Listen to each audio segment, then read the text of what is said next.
All right, we're on. Hello, everybody. My name is Kevin Lockett, and today we have Elise Hu from Tech Talks Daily. And are you still of NPR? You're a host I'm a at large host at at NPR. large.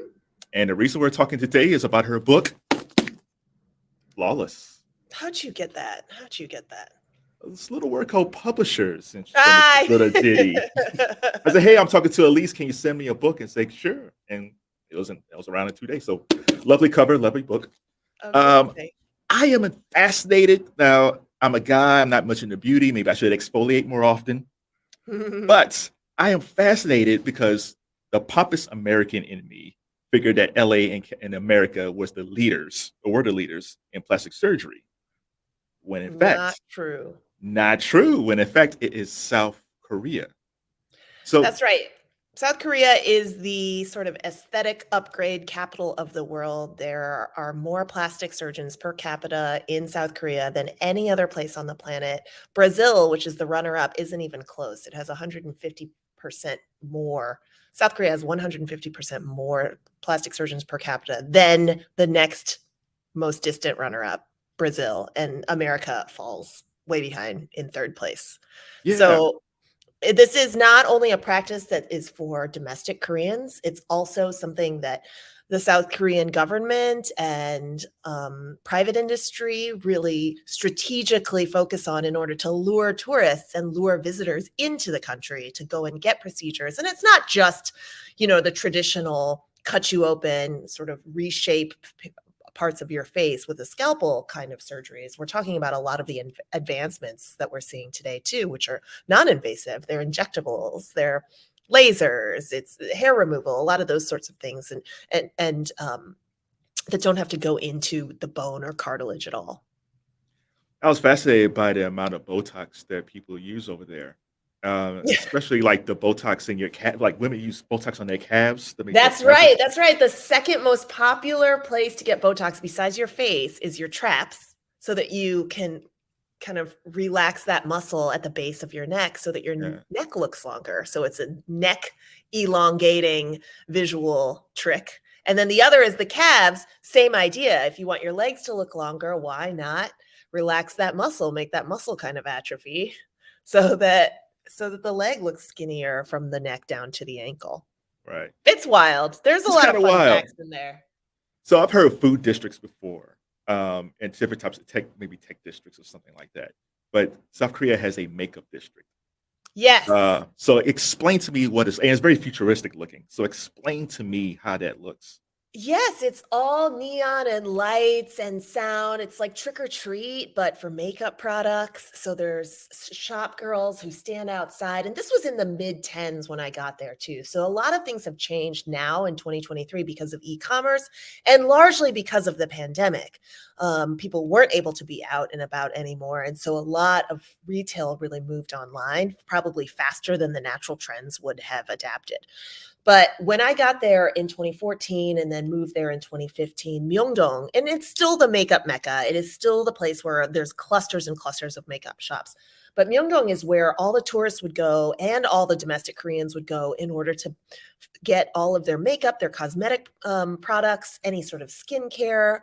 And there's also street food and there's also department stores in that area too. But it's a face shop there's actually a brand called Face Shop. So that you would see a face shop across the street from a face shop, across the street from another face shop. And if you couldn't find one store, say Etude House, which is one of the makeup retailers, if you couldn't find one Etude House, you could just walk 4 or 5 shops down and there was another Etude House location, and then another 4 or 5 shops down, and then there was another of the same location. And so it was just rows and rows and alleyways and streets of makeup and skincare products being sold to you, and also a lot of signage. It's so visual, right? So there's a lot of signage showing you sort of models of the ideal look.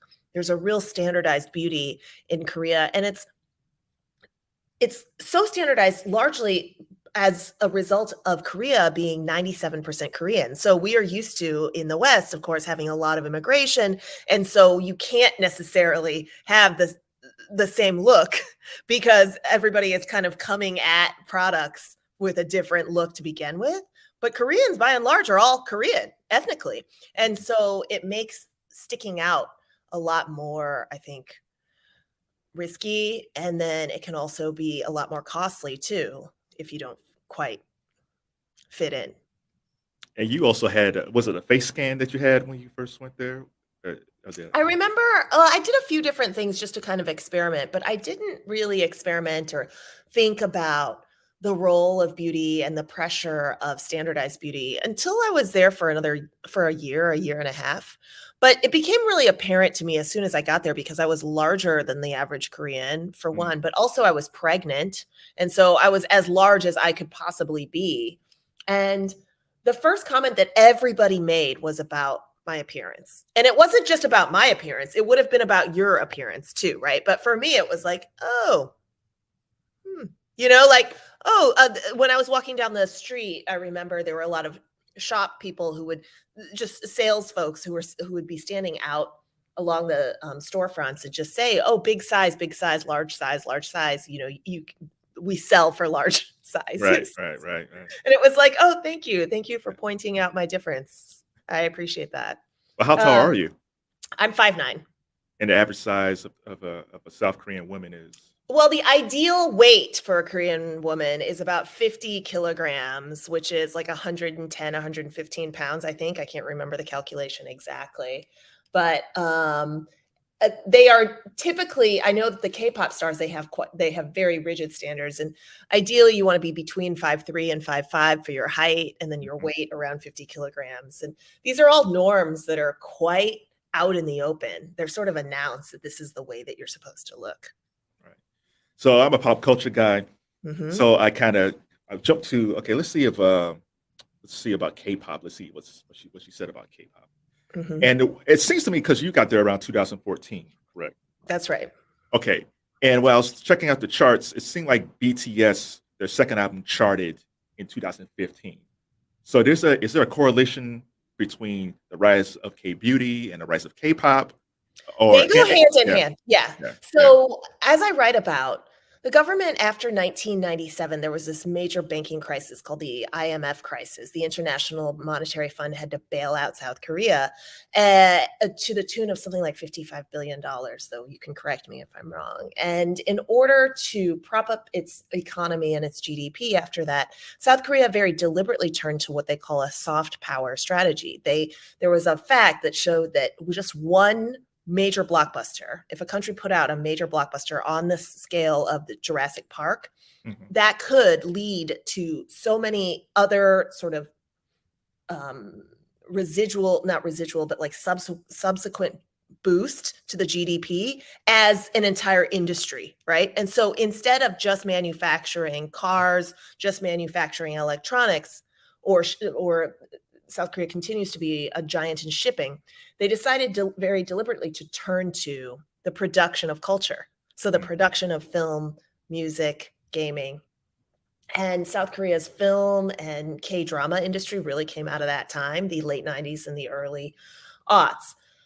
Turn to about the mid-10s, K-pop is mature by then. It's already in its second or its third generation. And BTS was just one of the many groups. But BTS is notable in that there is no bigger Korean export than them. But all along, from the start of the sort of K-culture industries and the K-culture exports around the world, so even starting in the late 90s, K-culture acted as a running advertisement, a nonstop 24/7 on your screen billboard for Korean beauty, for Korean looks, Korean visual. There's a lot of scholars who write about K-pop in particular who say, K-pop is a musical genre, but it is just as much a visual genre as it is a musical genre. It really sets standards and norms when it comes to videos and dance. It's sort of like TikTok style dance before TikTok, in that it is for the screen, right? It is for the frame. And so you see a lot of gestures that are around the face, specifically because your face is played up. Korean pop music also, and the videos really emphasize the legs. They emphasize legs more than they emphasize cleavage. And those have also become norms as well, which then leads to helping sell a lot of ideas to improve ourselves or upgrade ourselves, like Botoxing our calves. So it's all connected. It feeds on itself. Right. Speaking of TikTok, so how does TikTok play in this, even from a positive and negative standpoint, for just just teens and young people who are into K-pop and they have the aesthetic that they want to achieve? How does TikTok place in all of this? Well, TikTok, like every other social media, is extremely visual. Like it shows us a running blueprint of what we should look like, right? I write about the technological gaze, and the technological gaze is different than what a lot of feminists were focused on in second wave feminism in the US, which was the male gaze, right? That women were essentially having to perform for what we expected the male perspective on us to be. And so it created this sense of fragmentation, like where we were reduced to parts, but it also created this sense of sort of dissociating from ourselves instead of being really embodied in our own bodies and our skin. We were sort of imagining, well, how is Kevin going to look at me, right? And so based on how Kevin's going to look at me, I'm going to perform for that. Now, the technological gaze, which was really brought on by a lot of social media, is actually different than an external gaze in that it's internal. It's sort of like I see myself all the time. I see myself more than I've ever seen myself before, because when I was coming up in the 80s and 90s, I just wasn't on screens all the time. And today's teens are, right? So in seeing sort of repeated images of what we're supposed to look like, the Kardashians, the Hadids, whoever, and then seeing myself, I can see the gap, right, between what the expectations are of beauty and then what I actually look like. And as a result, what you can kind of internalize based on this constant feedback loop on TikTok or wherever else, this is what I'm policing myself, and then I'm getting narcissistic, and I'm sort of like, okay, this is what I'm supposed to look like, and how can I get there? The filters get us there. But what South Korea does so well is not only does it help you change your appearance digitally, it also uses the digital image, whatever AI and the algorithms are feeding us, um, as a model for the physical body. So the virtual is actually leading the physical and what we're supposed to become or what we're wanting to become. And that's pretty wild. That is pretty wild. Have you, since you wrote the book, have you seen anything involving AI recently for K Beauty? Yes, Yeah. yes. Well, not specifically for K beauty, but the bold glamour filter, which I like to talk about. The bold glamour filter is all the rage. It came out probably, I think, in February, early February on TikTok, and it is so good. It basically makes us look like the most ideal version of all of the global beauty standards, which is smooth, youthful, plump lips, made up eyes, big bright eyes, kind of ethnically ambiguous, but really just kind of the very glammed up Kardashian version of yourself or myself would just get grafted on with this particular filter. And then it doesn't break when you wave in front of it. It doesn't kind of have that lag that we're sort of used to in the early filters when they first came out on Snapchat. And a lot of people love it and actually use it, but it's also so ripe for critique because it shows you that AI is really only as good as all the data that it's fed. Right. And based on all the data that have been fed into AI generated filters, Bold Glamour is a AI generated filter. It is one that uses a technology called GANs, which it allows us the AI to use less data, but an aggregate amount of it to kind of fill in the gaps to understand, okay, this is what you're meaning. This is how you're wanting to look. And it does it so well that you're going to see it proliferate. So it is a marker of things to come. And what I imagine is that the more these kind of proliferate, what I worry about is that the more sort of used to it we get.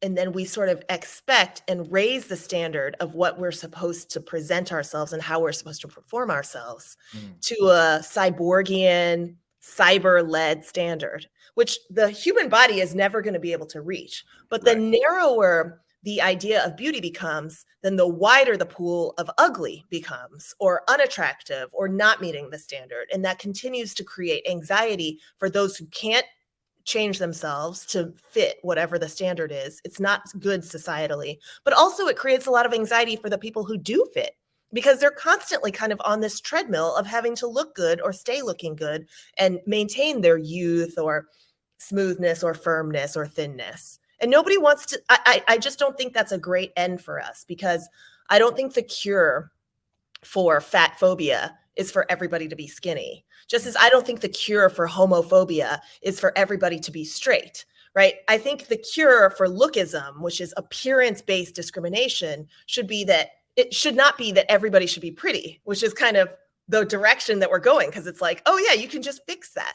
It should be that we have a far, far, far wider notion of what beauty is that is not so linked and tied to appearance. Like, there's plenty of beauty in nature. There's plenty of beauty in art, but that beauty isn't like looks, right? It's something far more nuanced and spiritual, I think. Yeah. I was watching this video. There's a guy named K Explorer on YouTube, and he was interviewing different women in South Korea.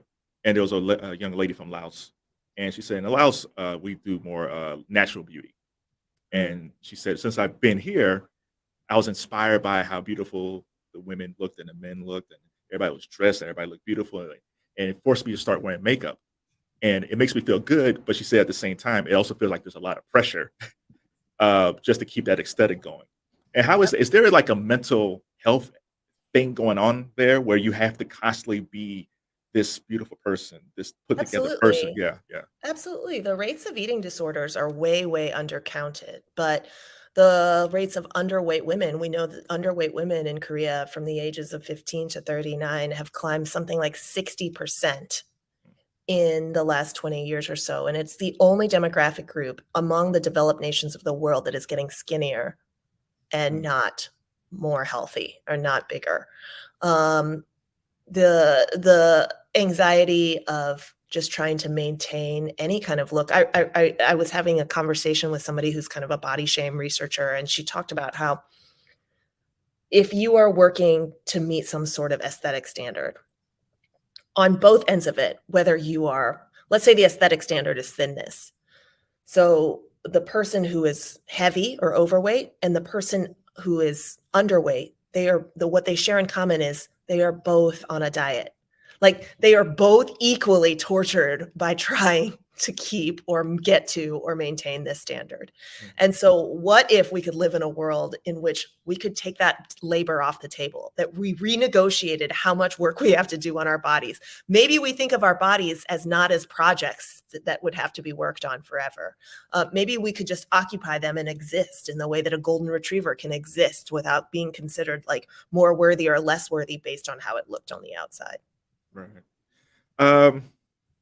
You wrote briefly about BlackPink in the book, and you said their fans really embrace their words about empowerment. Yes. Than they are about being sexy. So do you think there might be a turn as far as like young girls, as far as like, yeah, I want to look beautiful and all this stuff, but at the same time, I want to feel more comfortable, more about me than, I would think that there is progress on empowerment if empowerment ended up looking lots of different ways. If BlackPink were also allowed to be more masculine looking or be more traditionally masculine looking and play with gender, I would see progress as BlackPink not all being the same thinness, right? The thing about empowerment is that it shouldn't just look like them. It should look like a far more diversity than what we're seeing. Because otherwise there's this expectation that not only we be empowered in all these intrinsic ways, whether it's being, virtuous or having a lot of inner fortitude or having a lot of imagination or intellect, but in order to be empowered, you would need all those things and you would need to look like BlackPink. And it's like, wait a second. That shouldn't be kind of the bottom line thing that you have to meet, is that you have to look good and then kind of develop your inner character. I was shocked how I think like 50% of men, it was in the book, 50% of men said they would consider getting plastic surgery for a job. For sure, for sure. And then 70% of Koreans say they have no issue with plastic surgery at all. It is not considered a stigma. And I don't come down on Korean culture for this. I want to be really clear that this is not some polemic that's like, oh, Korea is this awful culture. It actually is a mirror society for us. And it's a reminder of things that we are too in the West. And it's just maybe a little bit more extreme there, or more pronounced in different ways. But it took me going over to Korea and seeing how accepted these norms are, because in order for me to kind of see what would be a more aspirational system. But the reason why Korean men are totally down with getting plastic surgery, that there's no taboo or stigma around it, is because it really does cost you if you don't get it. Right? Like it could cost you a job. If you are up against some other job candidate and your other credentials are the same. You both went to good schools. You both had X number of years of experience or the right internships or the right connections or whatever it is. The difference maker is then your headshot. The difference maker is like then how clean and like put together that people view you as, how professional you look, however they deem professionalism to look. And so it could actually cost you. It certainly costs people on the dating market, because the myriad matchmaking agencies of Korea, and a lot of matchmaking agencies are still a major way that people meet, a lot of single folks meet. They use a very complicated system of metrics and weights to decide how attractive you are and who to pair you up with. And so it goes down, it gets broken down to your bra size and your height and your weight and whether you're hairless under your arms and all these things that are, it seems like we are really getting broken up into little bits and judged by specs in the way that devices are, in the way we talk about devices. Wow, I thought dating here was was difficult, but it seems like there's a lot of things going on over there. And again, it's still about love and all that stuff. But again, it's a lot more. There's a lot more things involved than just say, "Hey, I like you. Let's get together." There's a lot more things involved there. For sure. Yeah, for sure. So, what have you learned about yourself? What did you learn from the time that you first went there and when you came That's back? a good question. Yeah. Well, I've learned to give myself a break. I've learned to kind of be more comfortable in my own skin and with my own looks, because I think that I never really interrogated how much time and energy and cost that we put into presenting ourselves every day, and especially women, because in America, you also get judged if you are sort of unkempt or you're the mom who shows up without a bra on at drop-off. But now I am sort of more bravely just showing up as I am. And if the only effect on that is that it gives somebody else permission to show up however they are, then maybe that's a good effect. You know, one of the overarching ideas that comes out in Flawless is that the work that we do on our bodies is like all the other debates that we have about abortion and bodily autonomy. The work that we do on our bodies is labor. It is also about bodily autonomy. And whether you're researching, whether making appointments, whether you are getting plucked or waxed or plumped or operated on, it is work. And if you are going to do that work, then we should actually interrogate, well, what are the terms? Where are you going to draw the line? Like, what are your working hours? How does my labor, and like, who gets to benefit from my labor? Who else is affected by this?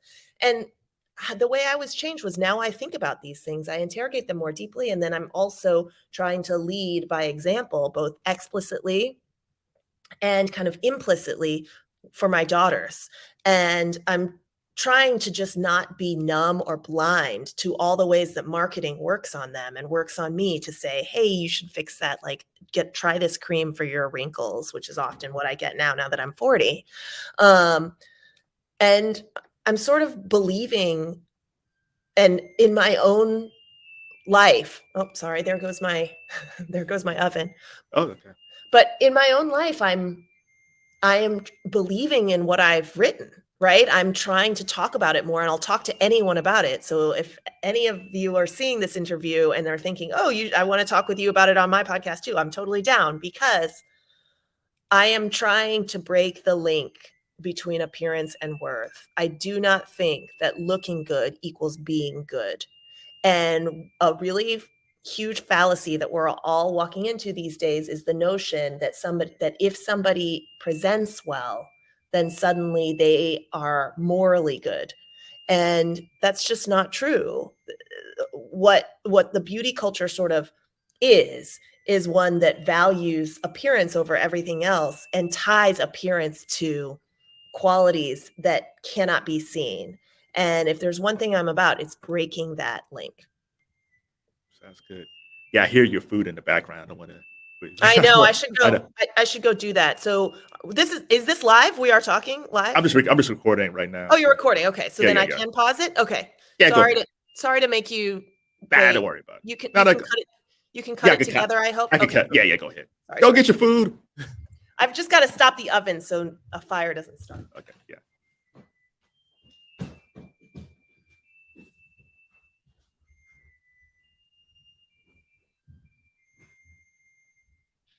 That's a very good tune. So while we're here, everybody, since you're here, leave comments. What do you think about beauty standards, no matter if it's in America or in Korea? If you're a person of South Korean or South Korean descent, how do you feel about beauty? It's interesting because, like I said, I thought that America led the world in plastic surgery, and it's not the case. So be sure to pick up a book. And she's back. Here I am. I vamped for a minute. Oh, nice job. Skills. Yeah. So, what's the difference between Soft Boys and is it Soft Boys and FlowerBoys? Yeah. So FlowerBoys came out of Asia. The difference is FlowerBoys came out of Asia, and Soft Boys are what the name for it in the West. But the Gomingnam, they're kind of like the little sweetie. They're the Jimin of BTS, and it's a kind of softer masculinity that women in Asia really like. And then I think women all over the world are more increasingly gravitating towards. I need to go back and reread that chapter, but what it gets into is the ways that men, I think, are increasingly falling under the same pressure as women to have beautiful skin and get work done. And is that gender equality? Like the question is sort of like, well, now men are having to fix themselves too. Is that better? No, because the nature of the demands are the problem. It's not that like they're applied equally. It's that we are having to do them at all is what is problematic. Well, yeah, I noticed that when I was looking at BTS and all the other boy groups that came out yes. of, and they all had that very soft porcelain skin. It's like, wow, these guys are really. I thought it was just them. Yeah, I thought it was just them, but it's the whole. There's an expectation, and there's makeup, and there's routines, and there's the skin Botox, which is one of the procedures I tried over there, which is the where they inject tiny amounts of Botox. It's like micro Botox, it's tiny amounts of Botox under your skin instead of straight into the muscle, and yeah, I mean, it's so wild because. The beauty industry is projected to continue to keep growing. It is recession proof, even though we were all locked in for a few years for some folks. It did not stop the growth and the steady march of the cosmetics and personal health industry from getting bigger and bigger. And the central conceit of capitalism is growth. And so capitalism not only grows to more population, it also grows within populations. So if the women's market is completely saturated, they're like moving into men, they're moving into kids. And that's what we've seen in South Korea, especially because the domestic market is already saturated. So it's like, all right, let's go younger and let's go into other genders. And we're not just talking about teens, we're talking about little kids. They like there's a whole, because here you would see like maybe dance moms or little girls with, it's like, okay, that's too much makeup here. Right, but that's almost a thing where it's actually a kids market, kids makeup market in South Korea. Right. There's a lot going on. There's a lot going on. Yeah. So I got a question. I got a non-book question for you. So you're the host of TED Talks Daily. That's right. Now I do a lot of prep. I was doing a lot of prep for our interview today. Thank you. But you do this every day. So how do you prep for your, what type of, How do you prep for your interviews? Because I mean, you're not doing like once a week. You're doing like every day, every day. Well, luckily, TED Talks Daily is such a simple concept. It's just introducing the TED Talk of the day. And I very rarely, once a year when I'm at the TED conference, I'll interview a bunch of the speakers who just gave talks or about to give talks. And the prep there is different. But I will say, kind of for NPR hosting, when we're having an interview with an author, not only do I have to read the book, so much like you have to read the book, but I also read a lot of adjacent coverage. So if it is an actor or somebody who has a lot of New York Magazine features about them, or they were in W Magazine recently, I'll go and read the other interviews. We generally design questions to have an arc, to kind of have a beginning, middle, and end. But just do your homework. It's not too much. I think what a pleasure to be able to cover culture. And because if you do, you get to watch television or a movie, or get to consume music or books. I mean, how fun. So it's not exactly a rough job. No. What's the best piece of advice someone has ever given you? That's a really good question. So I think about this a lot. This was when I was changing jobs. Shankar Vedantam, who is another podcast host, he's the host of Hidden Brain. He said to me, when you are making decisions professionally, so making job decisions, instead of the usual advice of sort of go with your head versus go with your heart, we should actually invert it. So usually, let me just back up. So a lot of times it's like, yeah, just go with your gut when you're making a tough decision. But what Shankar said to me was that when you're making a decision for your life, you should actually go with your head, go with your brain a lot more than your heart. And then when you're making a decision for your job or your career, you should actually go with your heart more than you go with your head. And the reason why is because like a lot of personal decisions, like we're falling in love or whatever, our hearts and our sort of feelings of infatuation or love override our brains such that we end up not making rational choices for the long term. And so we should actually watch out and make more sort of considered intentional decisions when it comes to love or whether to have a baby, for example, because there's a lot of practical concerns that come with that. But when you're making a job decision, it actually makes far more sense to be less considered, like less intentional and careful about like, oh, who's on the board and what are the specific health packages that they're going to offer me, and to get out of your head and more into your heart, because you should choose the jobs that really make your heart flutter and make you feel fulfilled, because that's where you're going to do your best work. So if you really feel in flow of where you're working and what you're doing, and you have that sense of purpose that is really driven by heart, then you're going to end up being able to do more that's aligned with who you are and give more to the company or, to your career trajectory or whatever it is. So when it comes to job, more heart. And when it comes to life, more head. That makes sense. And what apps or gadgets can you not do without? I used to hang out on Twitter a lot. Now I don't. Gadgets? I mean, my phone, obviously. I'm pretty attached to my phone, but I'm trying to renegotiate the terms of that relationship. But do you mean, like just apps? Apps, yeah. I wear a Fitbit. I always wear a Fitbit for exercise, but really for sleep. Really, sleep is something that I care a lot about now that I'm an older millennial. And so I check my Fitbit regularly. Let me just look to see what's on my home screen. I have one of those like one serving smoothies blenders.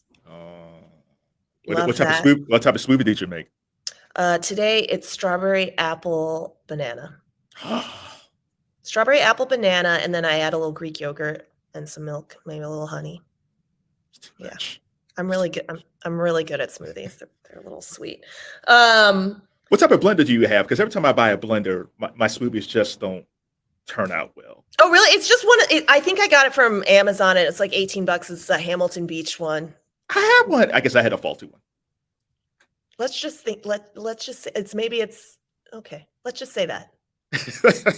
I think I had a bad blender. I think I did, but your blender, because I think it's the same blender. Yeah. I love that.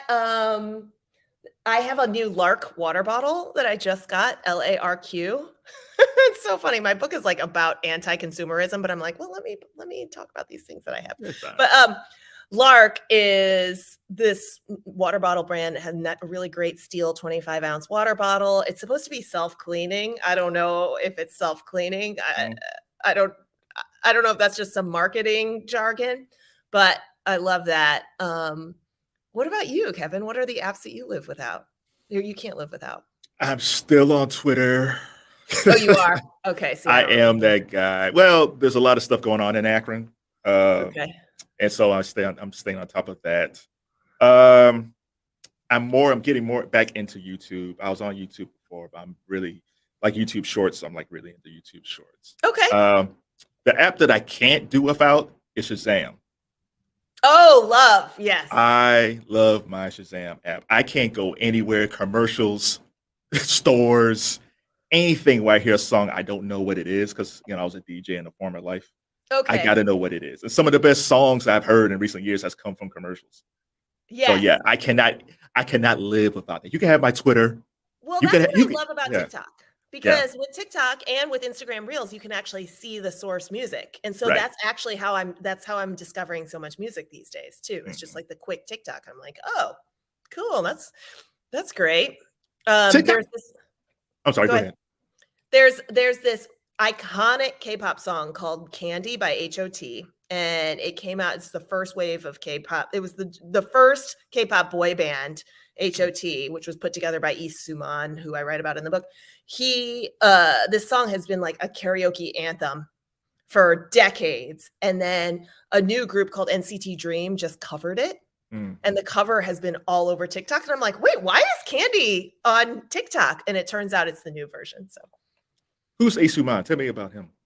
Soo-man, yes. He is the father of Korean pop, really. He was the head of SM Entertainment, which is one of the big three agencies, the big K-pop agencies and music producing agencies in South Korea. And they don't just produce music. Obviously, they actually put together the bands from the trainee days all the way up. They make the music. They also make all of the visuals and the marketing and the merch and everything around it. They are these powerhouse firms. And Soo-man was the head of SM, and he decided around the same time that Korea took as a government, the Korean government really took on this cultural export strategy.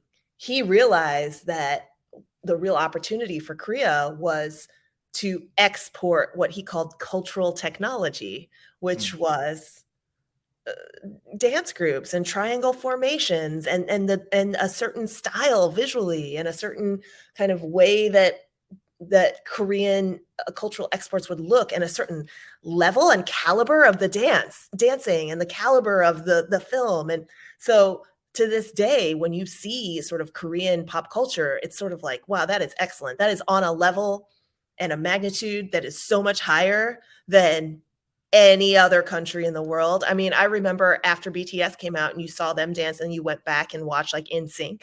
It's not even the same. Right. It's like, whoa, we thought NSYNC was good. Like they looked like clowns compared to the precision and the sort of caliber and excellence of Korean cultural exports. And so Soo-man was somebody who really saw that as a strategy. And now he's back in the news because he sold his firm recently to Hype, which is that's the big one. BTS agency. Yeah. How much did he sell it for? Oh God, I don't remember. It was a big deal because people are like, has he lost his marbles? He sold SM, his stake in SM. But no, he lives in LA. We have the same hair salon. Yeah. Okay. That sounds good. Yeah, that's a fun fact. No, I was always amazed when I watched these K-pop groups, the way they dance, their dance move. It's like the bigger the group, even the more intriguing. I just didn't know how they're able to do all these moves by having so many different members at the speed that they do it. So I was amazed by that. Yeah. Yeah. Okay. I think I asked you enough questions. I know you got to eat. Yeah, my broccoli that I was roasting downstairs is now ready now that our podcast interview has completed. It is now completed. So tell Elise Hu, thank you for the interview. Tell people why they should check out your book. Oh gosh. This is my first time I've been asked that question. Oh, really? Okay. Thank you.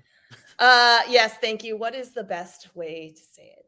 You should check out my book if you are interested in the way that Korean culture, whether it's K-pop, K-film, K-drama, has just been exported and transported all over the world, and what it means for us when it comes to our appearances and our visuals and the way that technology sort of intersects with our lives. So if you're curious about Korea, if you are interested in the way that beauty plays a role in our lives and in your own life, then Flawless is an excellent nonfiction read. Give it a shot.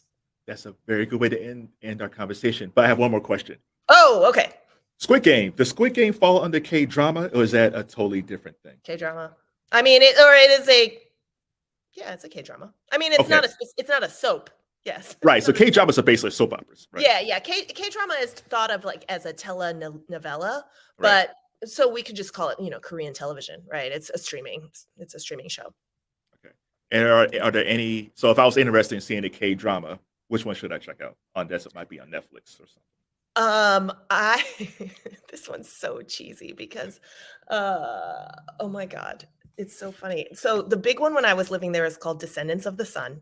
So that's like a big one from the mid-10s. So if you want to be in the same time period of like near historical fiction, because it's almost 10 years ago, as Flawless takes place, then Descendants of the Sun is a good one. But the one that Son Kye-hyo and Hyun Bin met, oh my gosh, how is this? Hold on, I'm gonna Google it. It's so good. It's on Netflix. Oh, Crash Landing on You. Crash Landing on You. Okay. Yes, it's so cheesy, but also just irresistible and delightful. And the two leads have so much chemistry. It's a lot of fun. I like chemistry. I love soap operas. So and it's so chaste. Korean dramas are so chaste. It's a big deal when their hands touch. It's like, ah. Oh my God. They held hands. Yeah. It's like a 4 or 5 episode arc to build up to that too. So it ends up actually paradoxically being very sexy. Because it's like, that's kind of nice. It builds up more romance than anything. Exactly.